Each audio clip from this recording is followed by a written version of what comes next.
There is a lot of distractions to the correct practice, but Mm-hmm. the correct practice is actually quite simple. And that Mm-hmm. is to gladden the mind, to cheer it up, to throw unwholesome thoughts out, and to live a happy life, one happy thought after another. Mm-hmm. It could not be more simple than that, and yet look how complicated it has been made.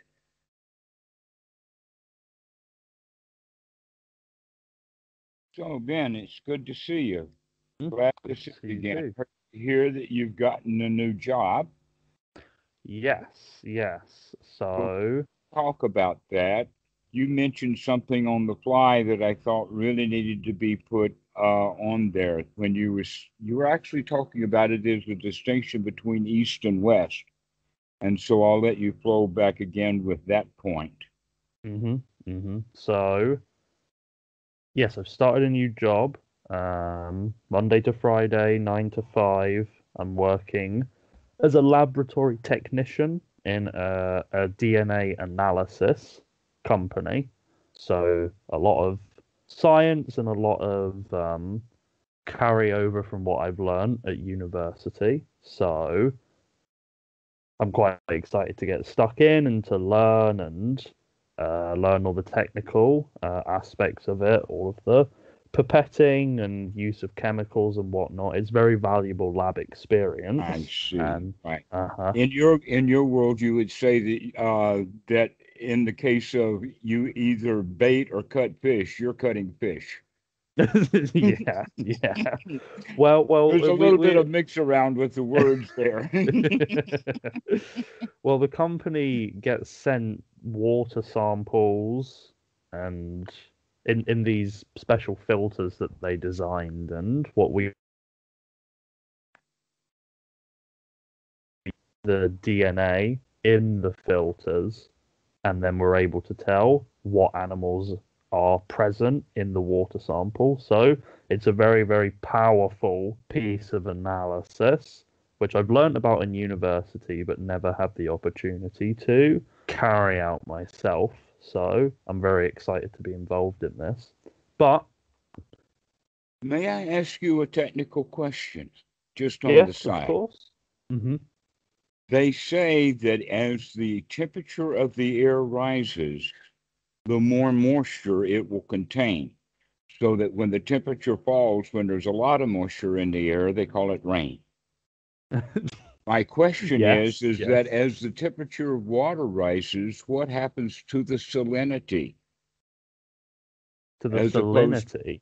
yes, saline solutions of the oceans? That's the question that I have. If you, uh, for instance, in reverse osmosis and a lot of different other processes, the salinity increases. And my question is, does that happen with temperature? Is there a point in a temperature scale, like 4 degrees centigrade, where the salinity is either the greatest or the smallest without That's a good adding any water question. or, my goodness. Only good questions have no answers. No, I'm trying to remember now because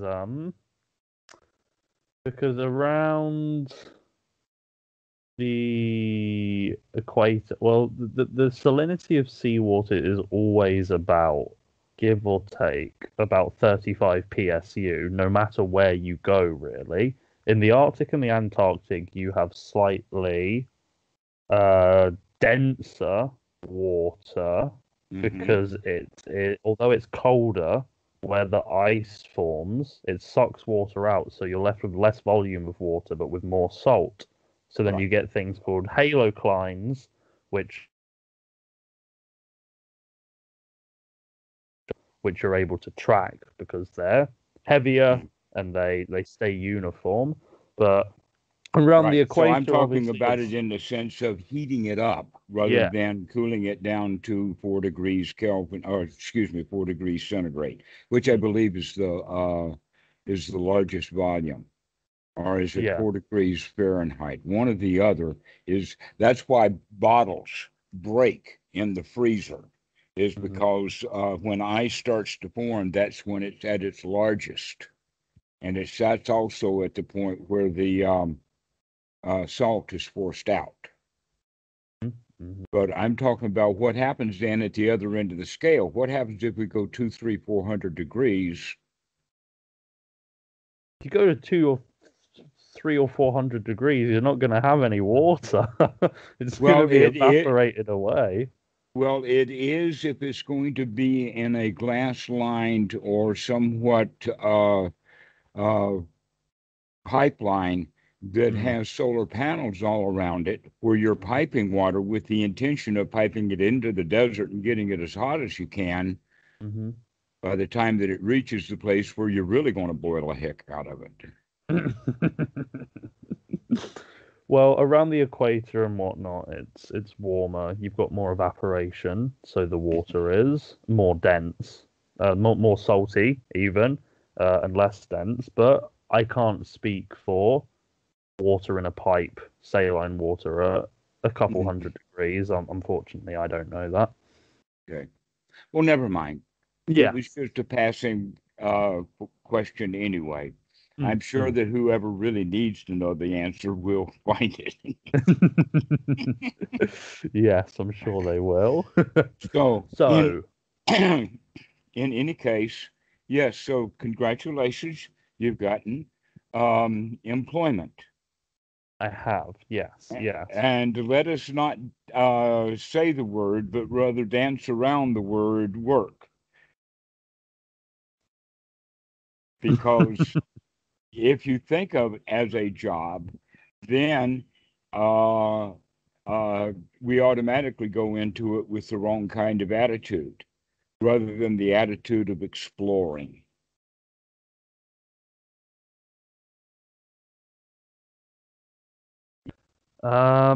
I think on my first day, I was very nervous and whatnot. It's a new endeavor, etc., etc.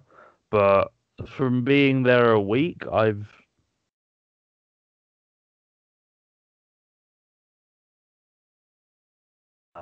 per se, I've just thought of it as, learning skills and doing work. I've not really labeled it as a job because I don't know, so many people in the West and whatnot are dissatisfied with their job and they They're hate supposed to working. be. They're supposed to Mm, be. That's why we call it work. That's why I call it. You got to get a job. You got to slave. You got to labor. mm, mm, Listen to all the mm, vocabulary that we put into that because of the expectations of what it is all about. mm-hmm, And then they mm-hmm. have the ideas of white collar versus blue collar versus no collar at all, I think is the only other option. Maybe redneck. But But yeah, my everyone is supposed to not like their job.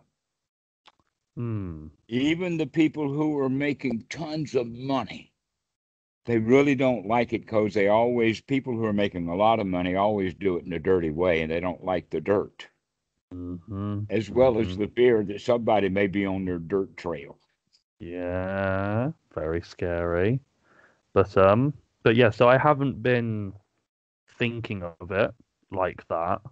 Um, like I know my mum, she really does not enjoy her job. She cracks on, she gets on with it, but complaints, complaints. Oh, I didn't sleep well, complaints. I'm just like, no, I'm not of that school of thought. I'm just gonna Isn't take it it. amazing when you change your attitude about life? Oh, it's crazy. It really is. Um, so yeah, because I've got this job, the question that I was going to ask was, how does one incorporate the Dharma in and around this? Because the big distinction, which I think I've noticed between Western meditation, mindfulness practice, and Eastern meditation practice and whatnot, the practice and that's your practice. Whereas in the East, they incorporate the Dharma into obviously their practice, but then also into everyday life and what they are doing. Mhm. So by starting this job, I've already thought to myself, I need to be focused and present at what I'm doing because there's contamination risks. I need to be mindful of that I'll be Yeah, using. you could be Mr. COVID 20.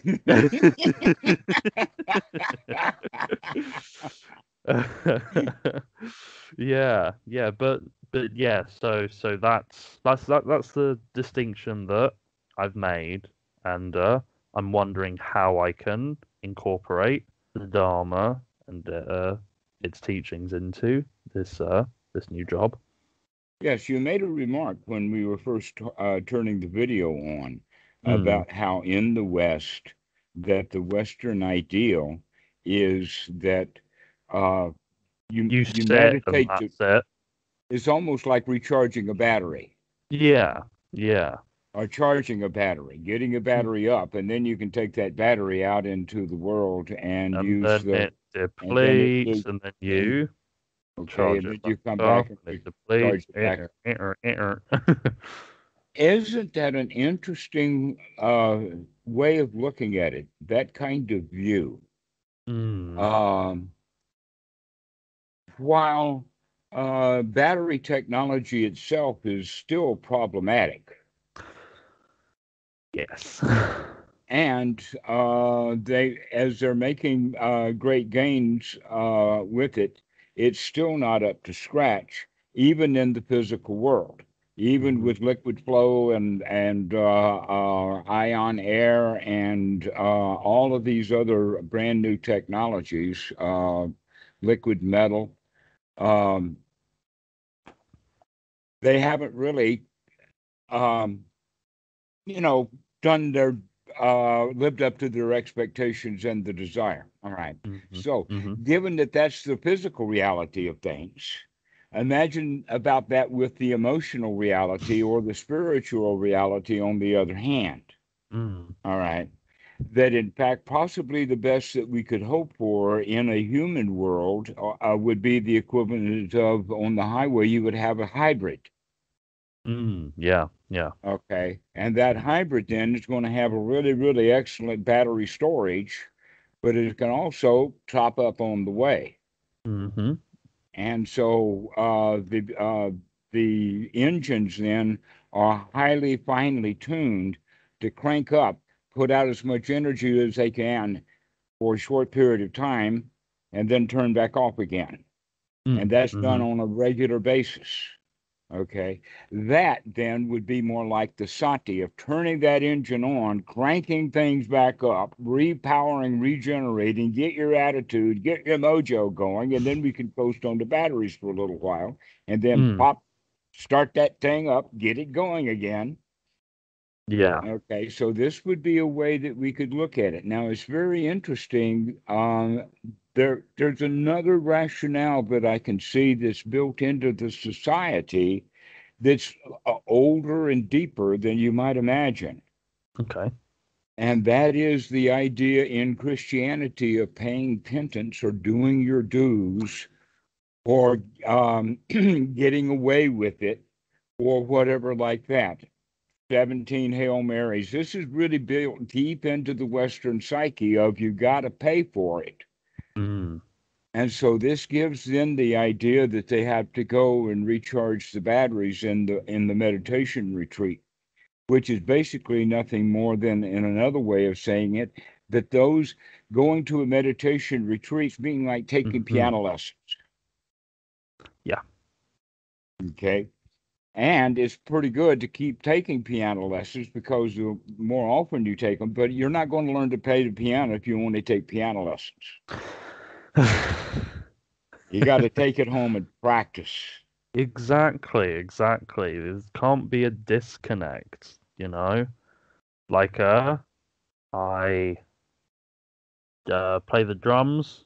I haven't played them for a while, but back in secondary school and college, I played them a lot, and I was self-taught. I taught myself, and then I also got a teacher. But then I didn't stop playing the drums when I wasn't with my teacher. I kept on playing in my spare time. Hmm. There wasn't a disconnect. Right. this is exactly what we're talking about. Mm. And even though you could say that you were self-taught, Mm-hmm. I bet you were not. I bet there were some drummers you looked at really closely, Oh, yes. even slowing down their videos. Mm-hmm. Mm-hmm. Mm-hmm. Mm-hmm. Exactly right. All right. You had teachers, but Yeah. they were modern teachers, but you still had teachers. That's an important point also, is that we do need teachers to get this thing rolling. But let's talk about it in really simple, easy to understand terms that even a child could understand. And that is that the whole point of all of this teaching of the Buddha is to get ourselves into a really nice state, to Yeah. get ourselves into a very enjoyable, playful state so that everything is okay, everything is marvelous, everything is interesting. Mm. Mm-hmm. Mm-hmm. Everything invites curiosity and also camaraderie. And so that whole playful attitude about life, then we can take that wherever we go. And if we choose to do it while employed, then that's a whole lot better off than being in a really nice state until you do go to work and now you're miserable for all day like you're supposed to be, calling it a job, complaining, talking about other people at the water cooler, and all of that kind of stuff. So that you could go in actually with the commitment that keeping the mind clean is going to be the job rather Mm. than the employment. Or another way, in fact, the job, when I'm using that term, I'm talking about it only in the sense of this is what's really in front of us. Yeah. Okay. How I feel about this moment, my attitude, that's what's closest at hand. Mm-hmm. Mm-hmm. And then the outside world is the next layer out. And if I can get the internal world together, then I can deal with the external world just fine. Thank you very much. Mm-hmm. Yeah. Yeah, yeah. That's a very important part. Going into it with the right attitude and viewpoint for the mind and whatnot, and then it makes Mhm, everything else external a hell of a lot more easy to deal with. mhm. It all starts in here. Well, not only does it start in there, it stayed in there. It didn't go no places like Las Vegas. What's born in the mind kind of stays in the mind. But boy, does it burn the mind while it's in there staying.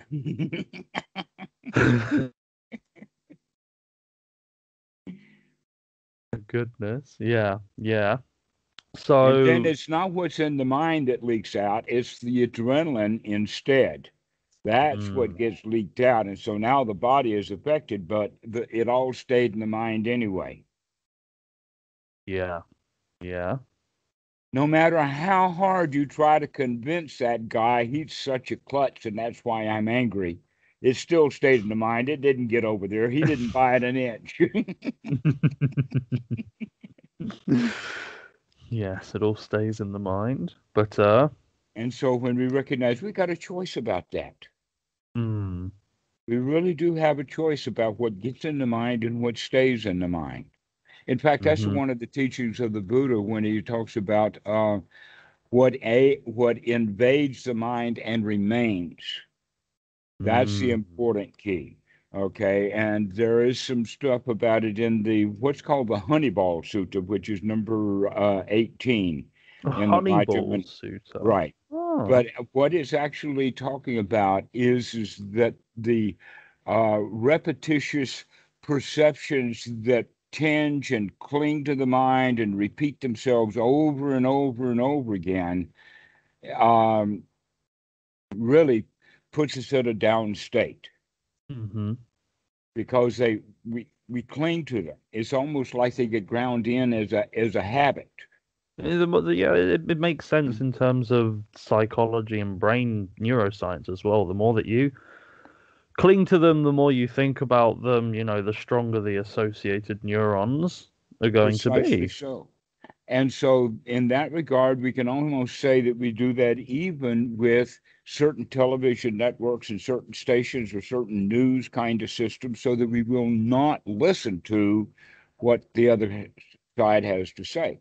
We couldn't, Mm-hmm. we couldn't let it in. It doesn't fit our neurology. It just doesn't compute, literally. Yes, yes. Doesn't compute. It just doesn't get in.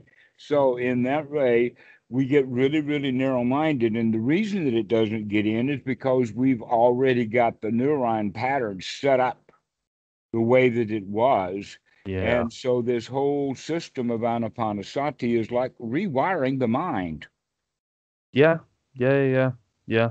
Like the analogy with the cow herder, rawhide and all of that stuff. Yeah, you like that. Yes. Yeah, it makes perfect sense, you know, that I if I catch myself thinking about something which is unwholesome, you know, I will actively be like, give a little, like I've just Yeah, elbowed like you're something in the face, and I'm just like, be gone with you. You are gone. And I feel really good about it. And by doing that, by not entertaining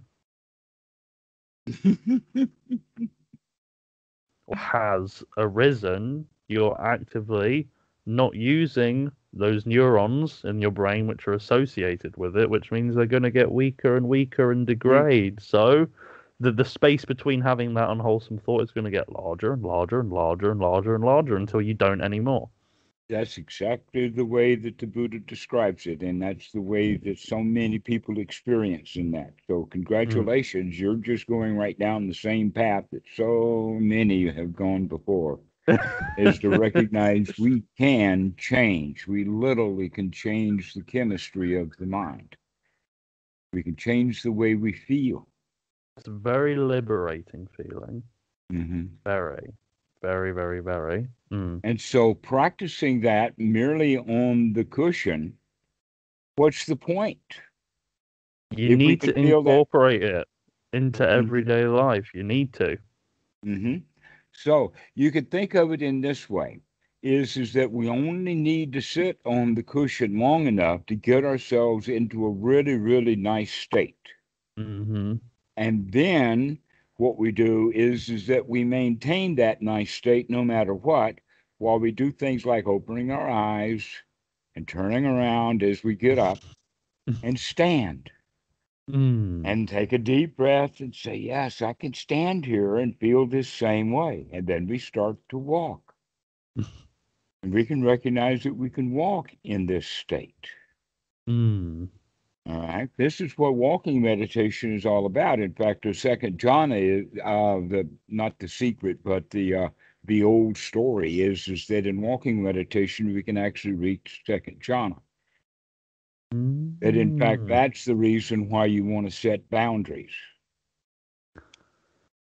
Right. Is so when you reach the boundary, you can get a present enough mind to turn around and go back to the Mm. other boundary. Other Mm. than that, you Mm. might float away. No, no mind, you see.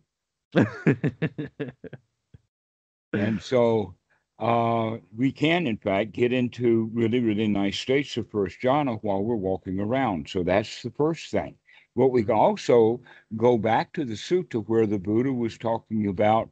This is, by the way, in the fives of the Anguttara Nikaya. I don't remember exactly which number it is.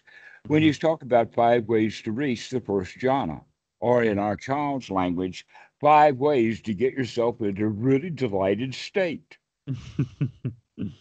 And one of those ways, in fact, the last one on the list, is the way that people think of in Western mentality of meditation.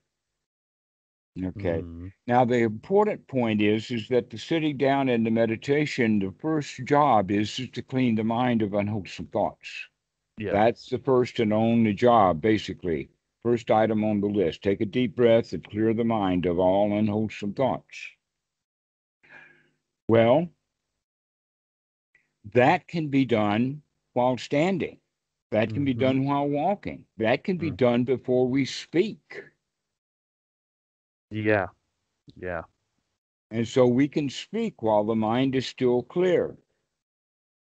All right. Mm-hmm. And so Mm-hmm. the next quality of it is that with that quality of being free from hindrances and know that we can walk around and talk and speak and stay clean and free from hindrances, we further can be delighted and joyful with the fact that we can actually walk and talk and be in this state.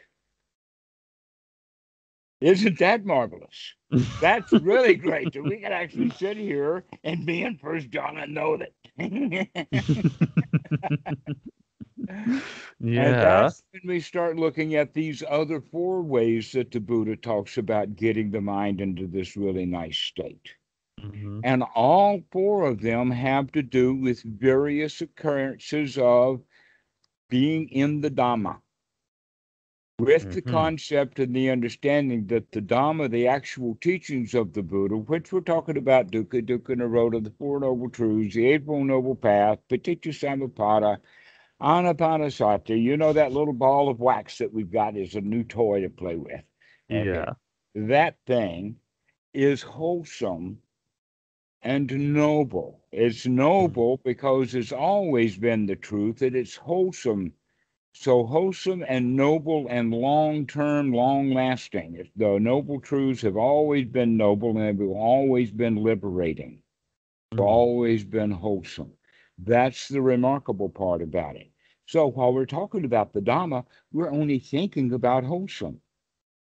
While we're Mm. discussing the Dhamma, we're only discussing the wholesome, It's which just means wholesome.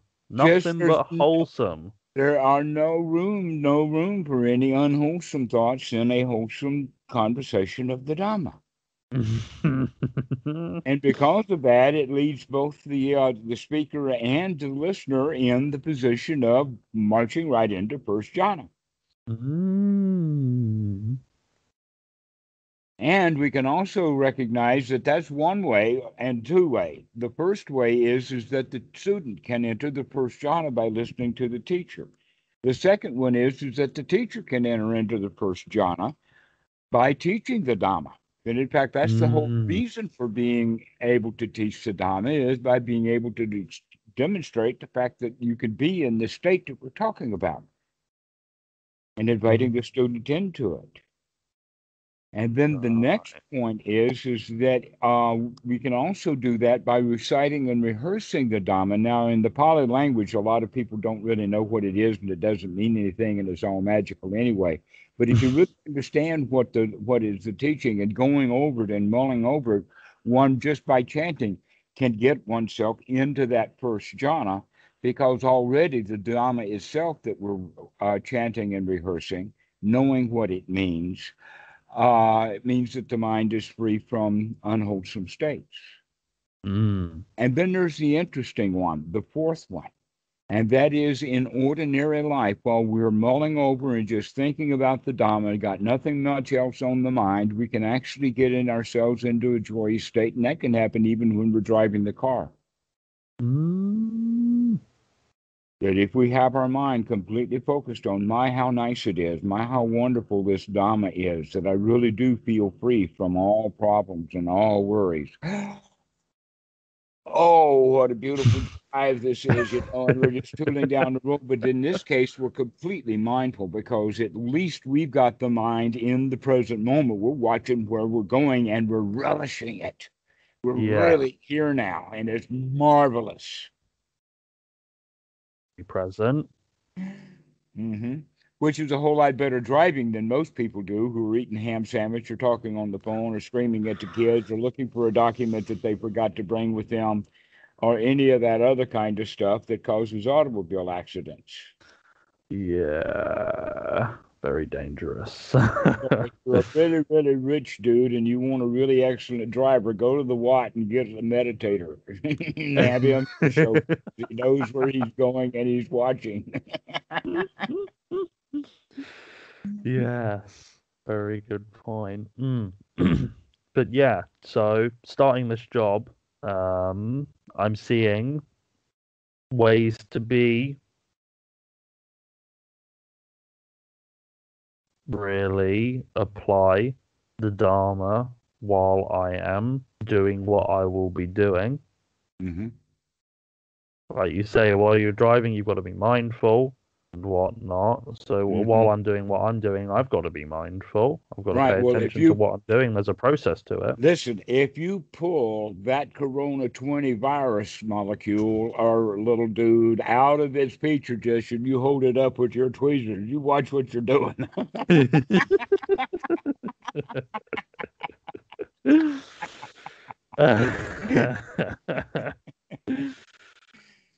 And don't even think about what he tastes like. God, that would be terrible. No, I won't be doing that. I will not be doing that. Hmm. Mm-mm-mm.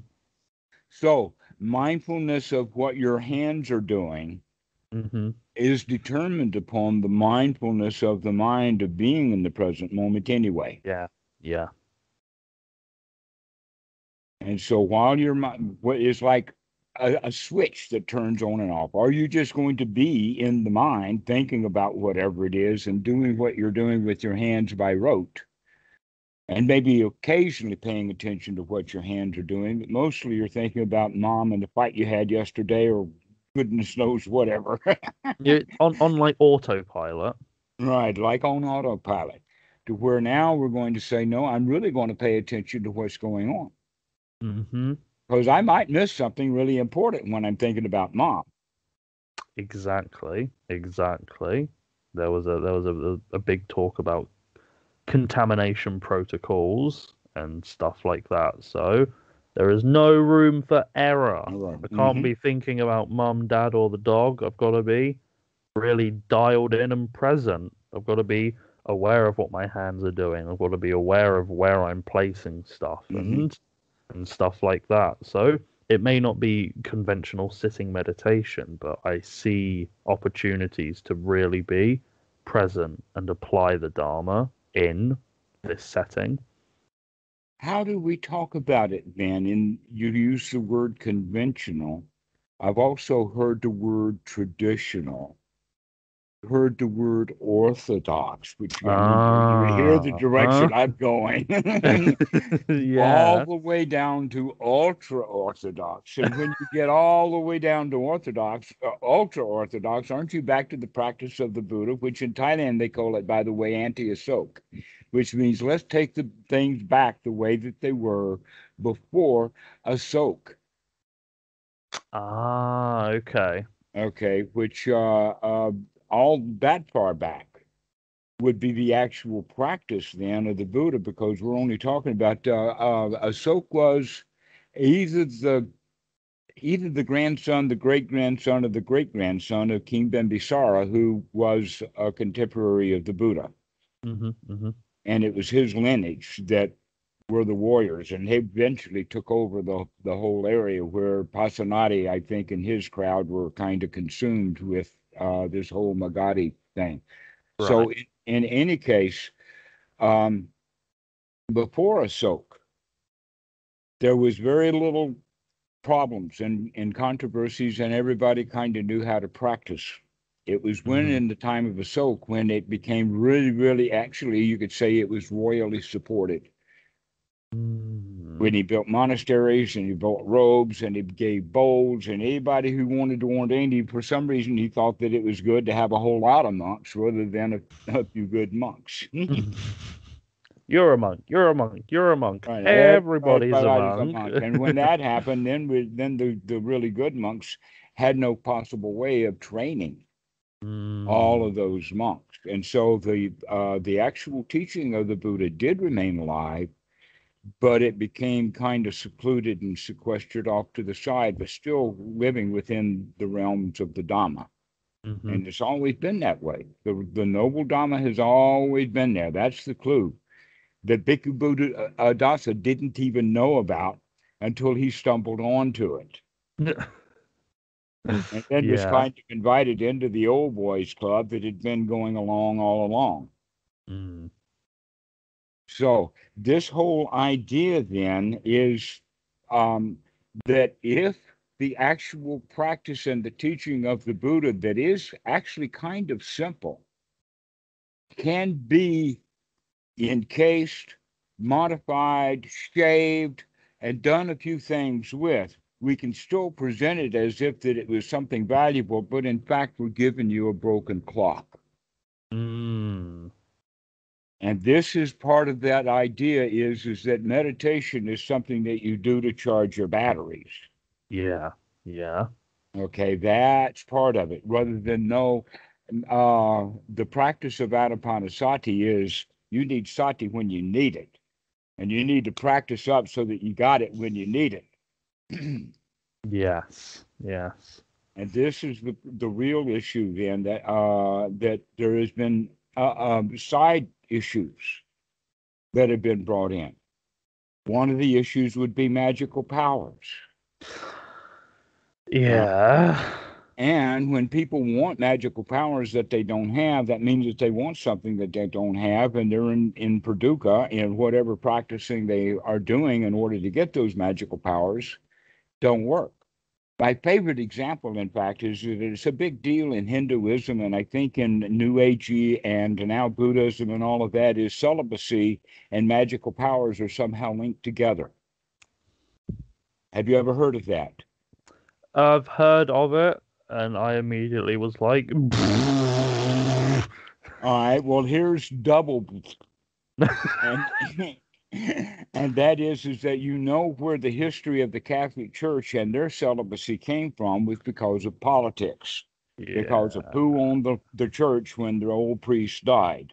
Okay, and if Hmm. he's got illegitimate kids, then they've got to knock on that church. But if he's got no kids, then the Catholic Church has got no competition, and they own the land. That was the Yeah. whole point of it, and that was in 10th, 11th century when that kind of stuff happened. Now, here's the Hmm. point about it. With all of these tens of thousands, at some points in time, hundreds of thousands of Catholic monks, all celibate as best they can be, you don't see any of them flying around the belfry. You should have hundreds of thousands of people flying around shooting lightning Miracles from are their just fingers. exactly, miracles are so rare in the Catholic Church, and they really, every one of them, have big difficulty proving it. Mm-hmm. And we kind of do that when we see the Catholic Church because we've seen 1,000 years of their failures at magic tricks.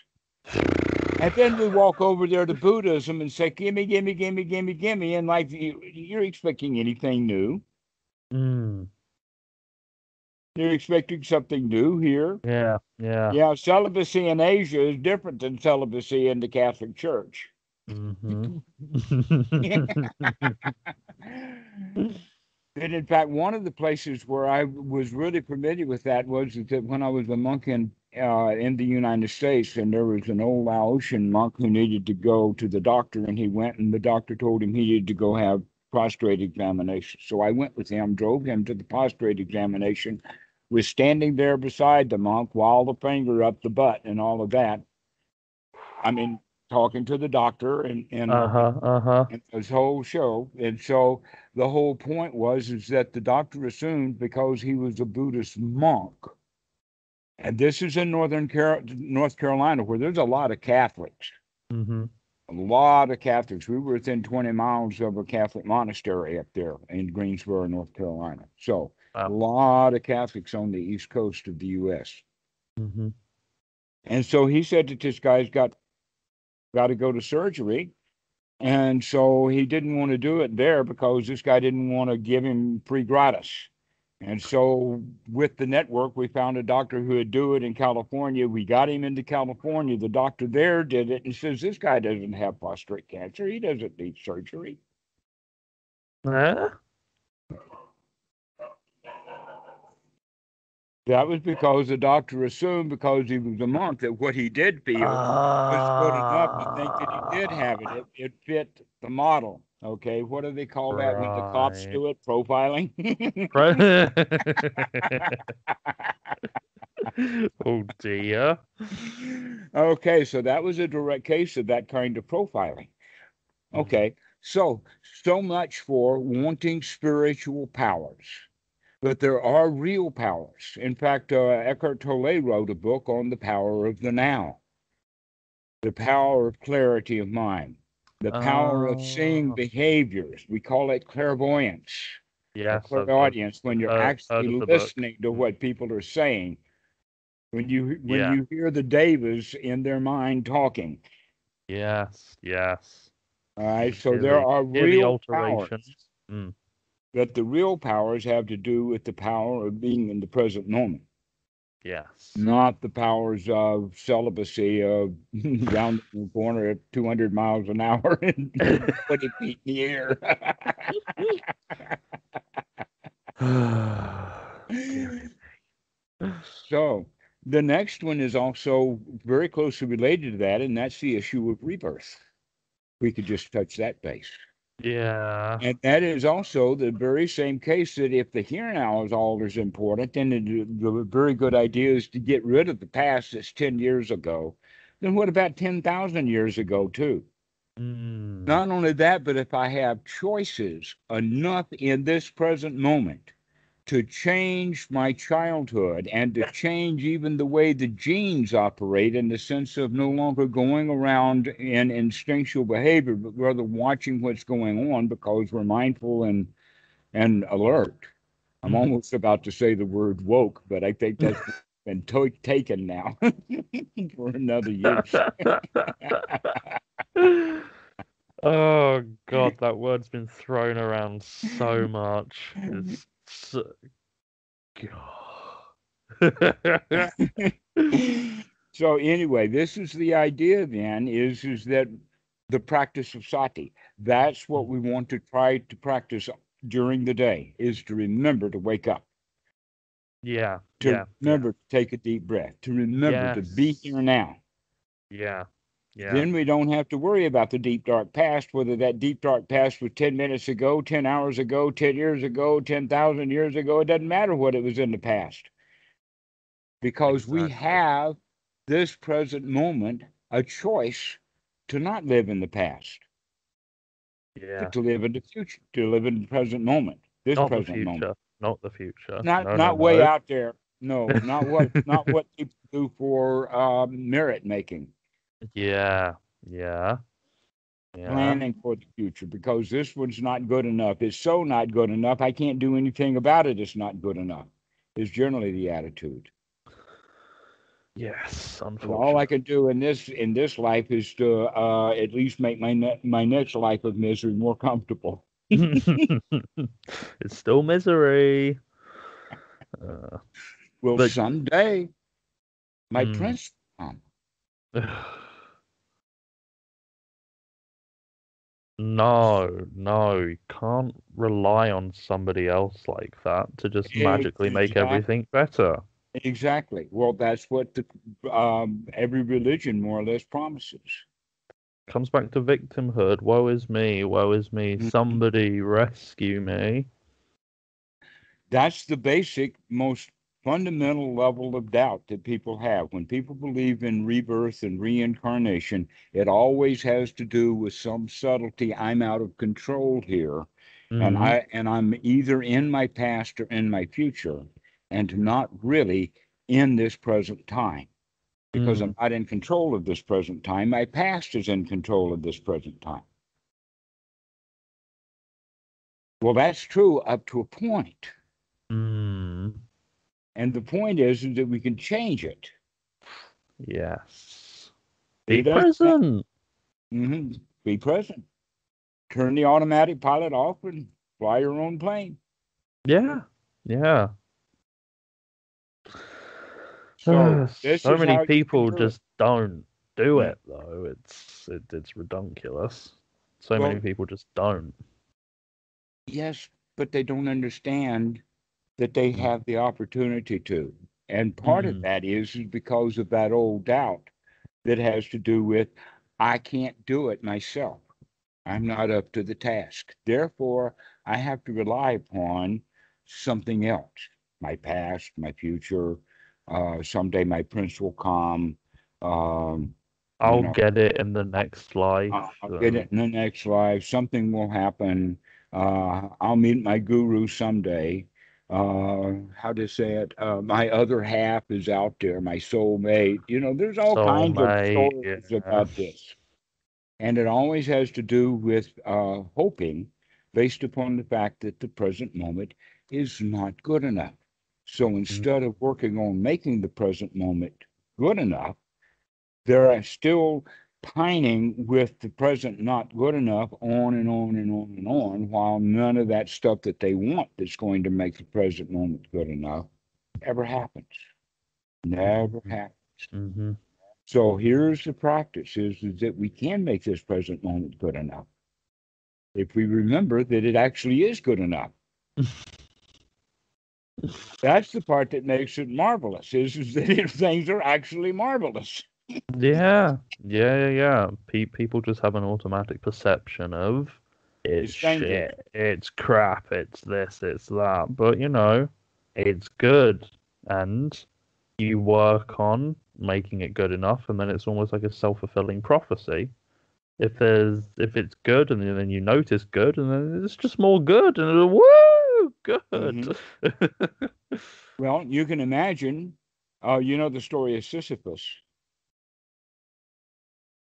rolling the stone up the hill, Yeah, and it yeah. slips and it Yeah. falls to the bottom. Mm-hmm. Imagine that you're Sisyphus sitting at a point just below the top of the hill, Mm. just below the top of the hill, where you can almost just put your hand up on the top of the hill. Just Mm. below the top of the hill, he's sitting there, while with his foot, he pushes that rock down the hill just to watch it roll. Hey, man, watch that rock. You know, I never got a chance to watch it before. I was always too busy trying to keep it in place. And now watch it go. Very a, fun. a major change in attitude is let it. The Yeah. thing that's really interesting about dropping our burden Mm. is that the law of gravity and what they talk about, 32 feet per second, that it Hmm. speeds up. The more we drop, the faster it falls. Yeah. People cling to it. They have a desire And, to make it different, but then you remove that clinging, you remove that desire, and then automatically it drops, it goes, but mhm. people just hold on to it. They just and don't let go. All right. Well, this is the whole point then, is letting go of every moment as it comes by.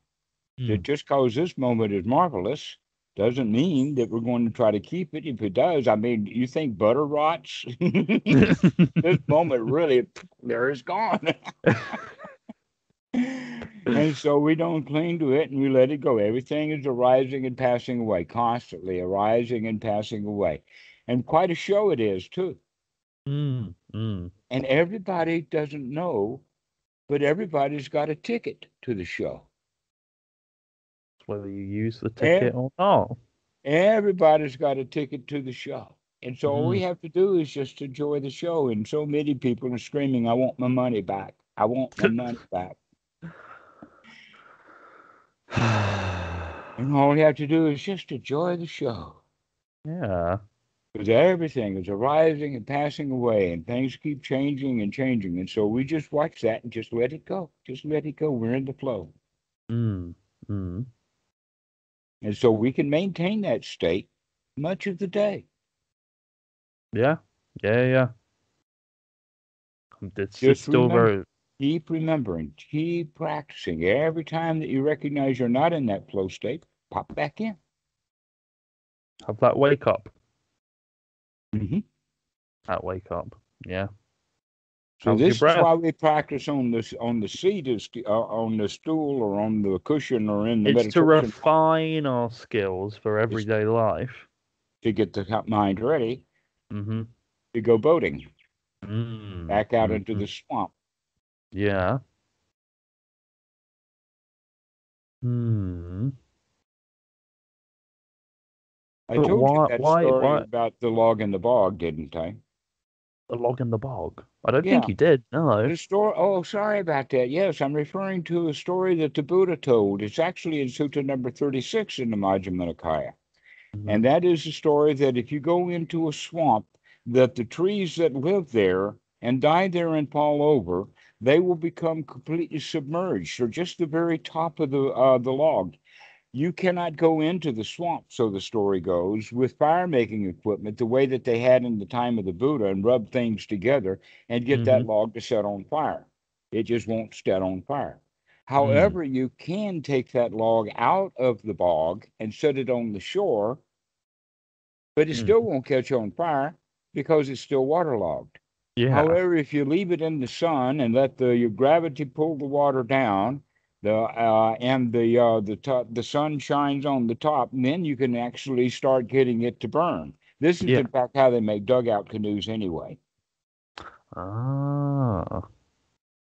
They're not so much dugout as they're burned out.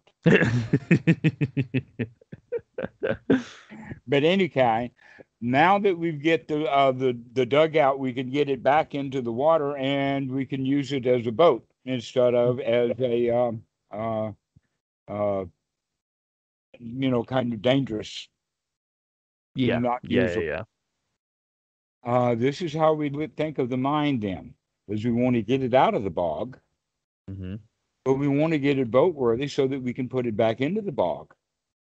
Yeah. What's the So big you. deal about just leaving it out on the beach after we've dug it out?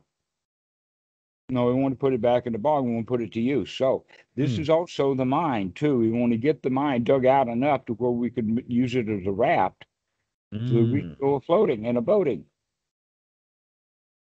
So Yeah. this is another analogy that we can put into all of that. So that's the log Mm. in the bog, and that's the story. Can you get in this thing and paddle around now that you got all the waterlogged part of the boat removed? Mm. Mm. You can actually set it on fire, Mm. burn it out. So this is how we think then of uh, clearing space into the mind also. Is we've got to Mm. get it away from the world and get it off someplace so that we can now start to drain the bog that's caught into the mind out of the mind. Just like the water would drain Mhm. out of the bog, we're going to drain the unwholesome Yeah. thought, whatever, out. Once we get the Mm-hmm. unwholesome thoughts out, now we're going to shore things up so that when people add their unwholesome thoughts, we don't let them come in. Mm. Yeah. We're gonna waterproof this thing.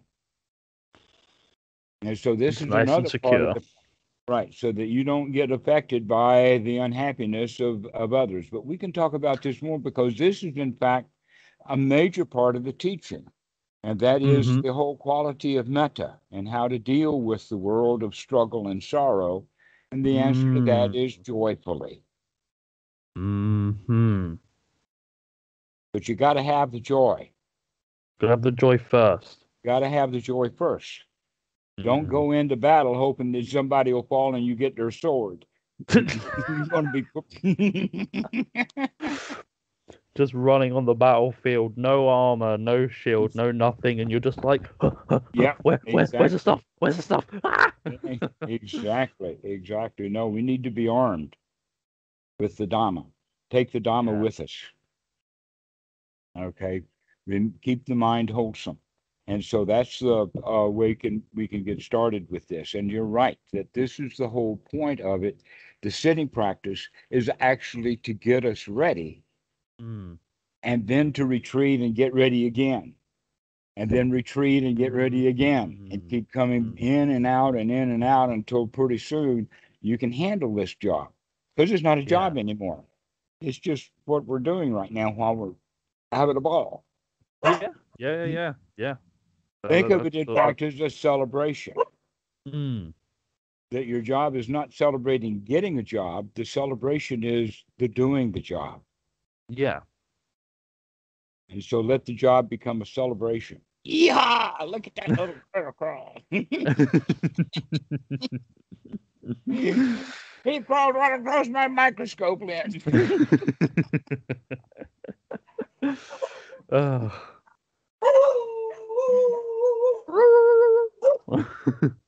Yeah, the dogs are talking. Oh, they're having a good conversation. Well, one of the local coconut farmers is puttering through. Ah, okay. So now that Lucky's had her say, saying, "This is my land." making their presence known. Mm. Yes. The dogs really know that song very well. Comes out of a movie. It's called The Exodus. You know that song? Yes, yeah, This yeah, land is mine. yeah. God gave this land to me. No, the dog, you just born here, that's all.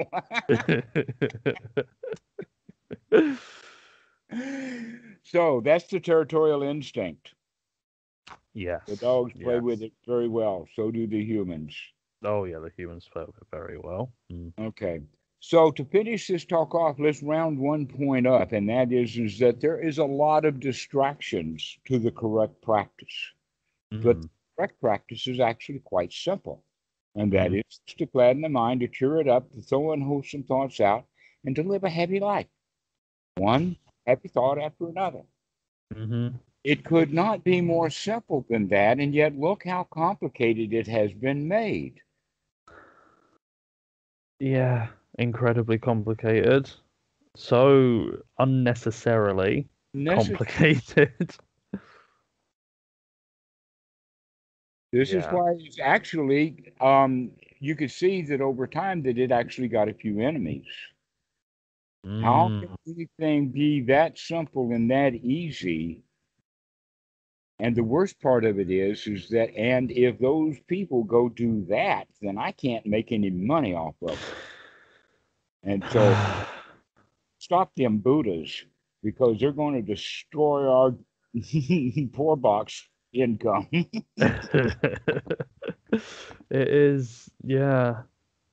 It's just all about working on your mind yourself. It's completely free. But that's a Right. problem. That's In a a way, you problem. see that this kind of teaching is absolutely diametrically opposite to all religions and all business. It's Hmm. Hmm. diametrically opposite to all religions and all business, and it's pretty well disagreeable to governments. Mm. Yeah, yeah, yeah. Yeah, it really But is. governments when nobody's interested in the government anymore. Mm. Wow. Yeah. That would be a good government is when nobody cares. Yeah. They're not going to be happy. But people are, in fact, the government and the people in the government really want the people worked up about the government because the Oh, government, yeah. to them, they want it to be important to everybody. Hmm. I mean, can you imagine the Queen of England? If nobody cared, go to the ball and nobody bothered. They didn't care. I don't care. I'm just like, but yeah, I imagine she'd be quite upset and gobsmacked if nobody cared. Nobody cared. Mm. And yet you walk to the mall and nobody cares. So what I'm gives? just a What gives person. is that She she she's thinks, just a person. right, and so many people do think that the government is important. Mm. And the government is not important. It's really not. No. The only thing that's important is this next thought. And if my thought is about government, I'm probably having an unwholesome thought about government. Oh yes, oh yes. You're going to be having a very unwholesome thought if you're thinking about government.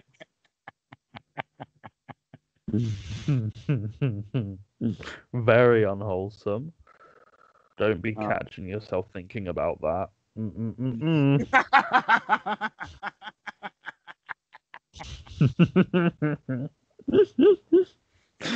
uh, all right. So now I think that we can leave it with this is the way that you practice is you practice without having thoughts that are unwholesome about, what's happening out there, what used to happen, what happened in the future. No, but you can actually enjoy friendships with the people that work.